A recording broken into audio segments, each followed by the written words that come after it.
Dear CeeCee, you're 16 now, the age I was when I got pregnant with you. Whatever you do, don't do that.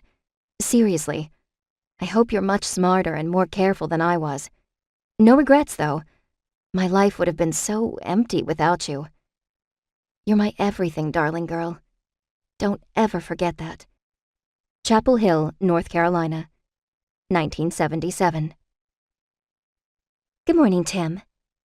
CeeCee poured coffee into his cup. He liked it black and very strong, and she'd added an extra scoop to the pot that morning that had other customers complaining. The morning was pretty good to begin with, he said, but seeing you puts the icing on the cake. He leaned back in the corner booth where he always sat and smiled at her. He had one of those smiles that turned her brain to mush. She'd met him on her first day of work a little more than a month ago, and she'd promptly spilled hot coffee on him. She'd been mortified, but he'd laughed it off and tipped her more than the value of his breakfast. She fell for him right then. All she knew about him could fit inside a coffee cup. To begin with, he was beautiful. The sunlight poured into the corner booth in the mornings, settling in the curls of his blonde hair and turning his green eyes to stained glass. He dressed in jeans and t-shirts, like most Carolina students, but his clothing lacked any University of North Carolina logos, even though he was a student there. He smoked Marlboros, and his table was always littered with books and papers. She liked that he was studious. Best of all, he made her feel pretty and smart and desirable, which was something she'd not experienced before. She wanted to bottle the feeling and carry it around with her. She pulled her order pad and pencil from her jeans pocket. "Do you want your usual?" she asked, but she was thinking, "I love you." "Of course." He took a sip of coffee, then pointed toward the front of the coffee shop.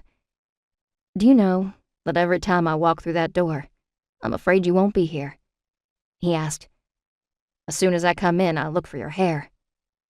He'd told her that he loved her hair. She'd never cut it, and it fell in dark waves to the small of her back. "I'm always here," she said. "It's like I live here."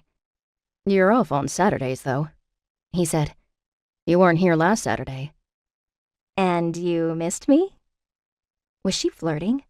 That would be a first. He nodded. "Yes, but I was happy to see that you had some time off." "Well, not time off, really. I tutor on Saturdays."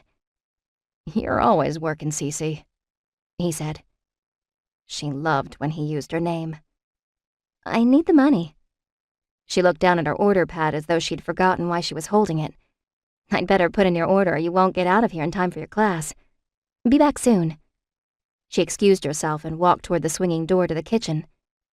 Inside, the aroma of bacon and burned toast enveloped her, and she found her fellow waitress and roommate Ronnie arranging plates of pancakes on a tray.